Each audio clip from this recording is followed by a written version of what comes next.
सर्व आदरणीय विद्यार्थी मित्रांना नमस्कार. इलाज बुडू आज बुडू इलाज बुडू आज सर्व आदरणीय विद्यार्थी मित्रांना नमस्कार.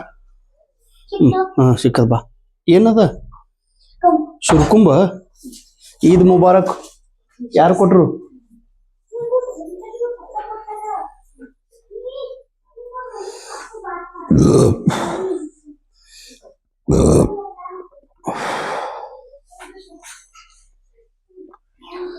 प्रकरण 9 पर्यावरण. आतापर्यंत 52 कन्सेप्ट बघितलेला आहोत. आता 53वा कन्सेप्ट बघूया. During day time noise pollution in residential area should not 55 dB. जो ध्वनी प्रदूषण आहे, नॉइज पोल्यूशन, दिवसात म्हणजे डे टाइम मध्ये जिथं रेसिडेन्शियल एरिया, जिथं लोक राहतात अशा रेसिडेन्शियल एरियामध्ये साऊंड पोल्यूशन 55 dB पेक्षा कमी असायला पाहिजे. 55 dB पेक्षा जास्त असेल तर तो अलाउड नाही. नॉइज पोल्यूशन 55 dB च्या आत असायला पाहिजे कुठं? रेसिडेन्शियल एरियामध्ये. Next, formation of ozone hole in Antarctica region has been a cause of concern. The major cause behind it is presence of prominent polar front and stratospheric clouds and inflow of CFC. जे Antarctica region आहे आपला, जो पृथ्वी वर Arctic, खाली Antarctic, पृथ्वी जे गोल आहे, गोल दक्षिण गोलार्ध जे अंटार्क्टिक आहे, तिथं ओझोन थराला होल्स पडलेले आहे.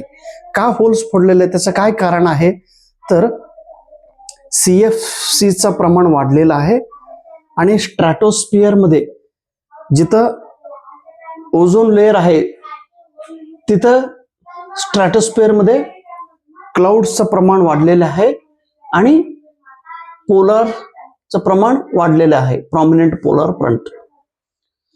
पुढचं 55. Presence of E coli in water is an indicator of sewage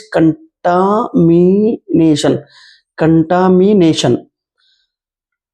पाण्यामध्ये ई कोली जर सापडत असेल, पाण्यात जर ई कोलीचं प्रमाण असेल तर तो पाणी घाणेरडं पाणी आहे. त्या पाण्यामध्ये काय मिसळलेलं आहे तर सीवेज मिसळलेलं आहे. सीवेज ह्याचा अर्थ मलमूत्र, जे मनुष्यांचा वेस्ट आहे, मलमूत्र या पाण्यात मिसळल्यामुळं त्या पाण्यात ई कोलीचा घटक आढळतात. एन्व्हायरमेंटल एज्युकेशन, जे पर्यावरण शिक्षण आहे, is not just awareness and knowledge. पर्यावरण शिक्षण हे फक्त जागृत करणं किंवा ज्ञान वाढवणं हा दोनच गोष्ट पर्यावरण एज्युकेशन मध्ये नाही, तर it is also development of proper attitude. प्रत्येक विद्यार्थ्यामध्ये एक प्रॉपर अटिट्यूड म्हणजे दृष्टिकोन, एक योग्य दृष्टिकोन वाढवणं हे पर्यावरण शिक्षणाचा उद्दिष्ट आहे. पर्यावरण शिक्षणाचा 3 उद्देश. पहिला आहे अवेअरनेस, जागृत निर्माण करणे. दुसरा आहे नॉलेज, विद्यार्थ्यांना ज्ञान देणे. आणि तिसरं त्यांच्यामध्ये प्रॉपर अटिट्यूड निर्माण करणे. In the year 2000 millennium development goals adopted by United nations, UN यांनी 2000 साली मिलेनियम डेव्हलपमेंट गोल्सचा स्वीकार केलेला आहे. मिलेनियम डेव्हलपमेंट गोल्स किती आहे ते बघा, चेक करा. त्याच्यानंतर डेसिबल हा एक मेजरमेंट आहे. साऊंडचा इंटेन्सिटी मेजरमेंट करण्यासाठी डेसिबलचा वापर करतात. A unit used in the comparison of two power level relating to electrical signals or sound intensity. One of the pair usually taken as a standard. चलो next, wet part of the municipal solid waste can be put in use as a soil conditioner by using composting. Soil composting म्हणजे काय? कंपोस्टिंगचा अर्थ काय होतो? जिथं शहरात म्युन्सिपाल्टीमध्ये जे घन कचरा असतो, सॉलिड वेस्ट मटेरियल, घन कचरा त्याचा वापर करून जर शेतात आपण त्याचा वापर केलो तर तिथं त्या शेतातील असलेल्या मातीला या घन कचऱ्याचा चांगला पॉझिटिव्ह मदत होतो.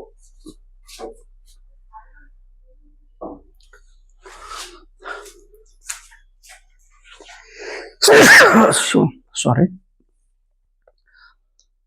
आता हेडेक, डोकं दुखणे, आईज, नोज आणि थ्रोट इरिटेशन्स, डोकं दुखणे, डोळ्याला सूज येणे, नोजला त्रास होणं आणि थ्रोटला इन्फेक्शन होणं किंवा त्याला त्रास होणं घसाला, हे कशाचा इफेक्ट आहे? It is the effect of photochemical smog.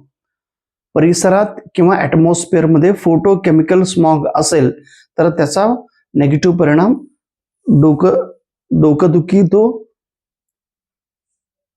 आईजला त्रास होतो, नोजला त्रास होतो आणि थ्रोटला त्रास होत असतो, इरिटेशन. हिमाद्री म्हणून एक स्टेशन आहे. हिमाद्री हे संशोधन रिसर्च सेंटर आहे. भारत सरकारने हे 2008 रोजी, त्यावेळी कपिल सिब्बल हे मंत्री होते, त्यांच्या शुभ हस्ते हिमाद्री हा रिसर्च सेंटरचा उद्घाटन झालेले आहे 2008 रोजी. कुठं? आर्टिक मध्ये. अंटार्क्टिका हा पृथ्वीचा खालचा घटक आहे साऊथ पोल मध्ये. नॉर्थ पोलला आर्टिक आहे. आर्टिक मध्ये जे स्नोचा रिसर्च करण्यासाठी तिथं इंडियन स्टेशनचा रिसर्च एक स्टेशन निर्माण केलेलं आहे. हे सध्या हे स्टेशन कुठे आहे तर नॉर्वे म्हणून एक देश आहे, नॉर्वे.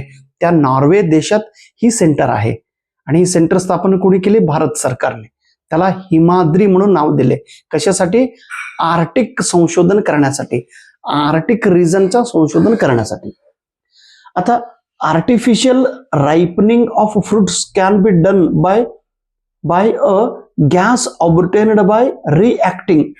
आता आता किळे आपण मार्केटमध्ये घेतो, किळे. मग रफ असलेले किळे जेव्हा पक्व होतो, मग ते पक्व होण्यासाठी म्हणजे रायपनिंग करण्यासाठी, फ्रुट्स रायपनिंग करण्यासाठी कॅल्शियम कार्बाइड आणि वॉटर यांचा मिश्रण केल्यामुळं ते फ्रुट्स रायपनिंग होत असतो.